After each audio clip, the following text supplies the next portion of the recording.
Chris Ferguson's in bad shape if he does call.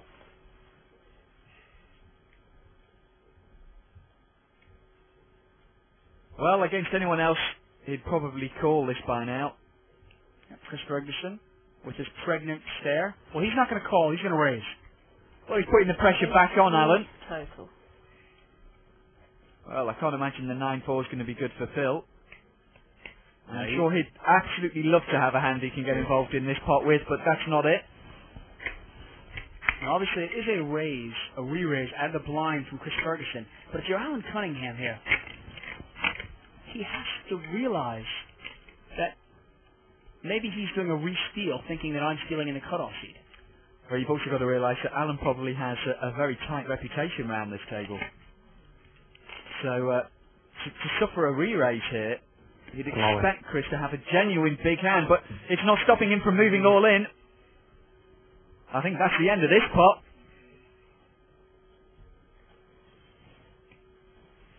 And Chris Mutz. Wow, power poker there from Alan Cunningham. He knocks off Chris Ferguson's hat. He smiles and he takes in the pot.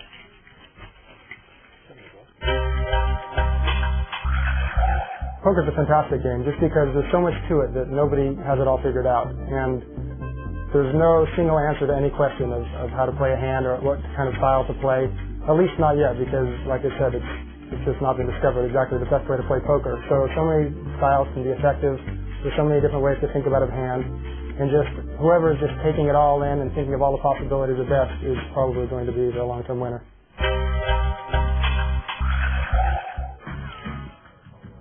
And after 181 hands, Tony G, still our big winner, up $292,000. It's Tony G's world. We just live in it. Patrick Antonius, also up $79,000. But if we look at the bottom here, Phil Ivey, one of the greatest players in the world, down $214,000. And Brian Townsend is trying to prove that he's better. He's down $141,000.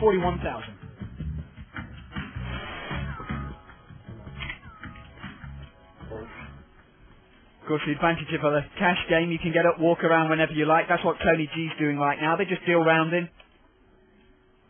He doesn't have to post any of the blinds while he's away. Chris Ferguson with ace-king raising it up. And once again, Phil Ivey on his immediate left calling. Phil Ivey almost always calling. Chris Ferguson raises. Both his cards alike, the Queen and the 8. The ace, a pretty good card for Chris. Now, I'm pretty sure Chris Ferguson will probably check this, but I'm wrong. 3,000.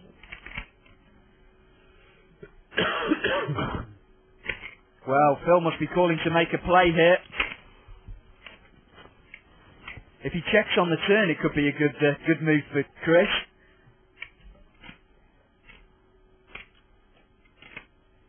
We've seen Chris Ferguson check time and time again when he hits top pair. Obviously, he's a master at this. He's mixing up his play a little bit. I think this bet should get rid of Ivey, though. 7-5. Unless Ivey is really going to try to represent a set here. And he is. Cool. Imagine he's trying to make a play. He's going to make a play in the river. The river's another 9. To get any more out of Ivey here, I really think Chris has to check. Otherwise, it's going to be a very big re-raise from Ivey on the river. I think it's an automatic check here. Because if Ivey does have a set, obviously you don't want to lose too much. He's kind of hoping that Ivey's got a weak ace, and that's why he's betting it, I think. He's trying to get paid with his ace-king. 17. Oh, we're about to see a big raise from Ivey. He's just looking to see if Chris can... He's actually pot committed now with that 17,000. Now, Chris Ferguson only started the pot with $57,000. And Phil Ivey, a master poker player. Probably wondering if he's playing this one outright. I think by now Phil's finally realised that Chris is actually pot committed and has got a big genuine hand.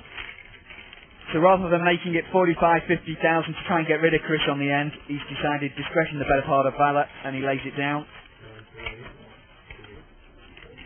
button in front of Brian Townsend, Yeah, well, plus aka SB Rugby, of course, on full tilt. This is the perfect time to buy it. You're going to buy it anytime.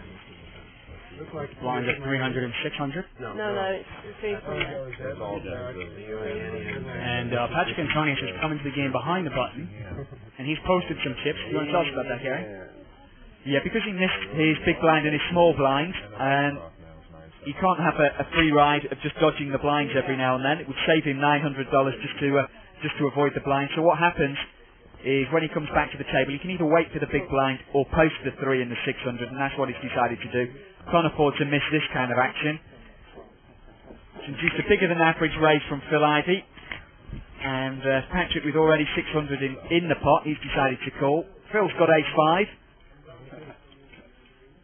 Well, the other reason for him in there, Patrick also has ace-queen, and they're both a flop-top pair, and Phil Ivey could be in a bit of trouble here. 5,000.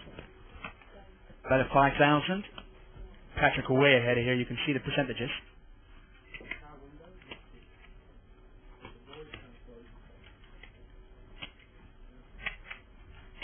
Patrick's definitely not going to fold this. Contemplating should I raise now? Or do I give Ivy enough rope to hang himself?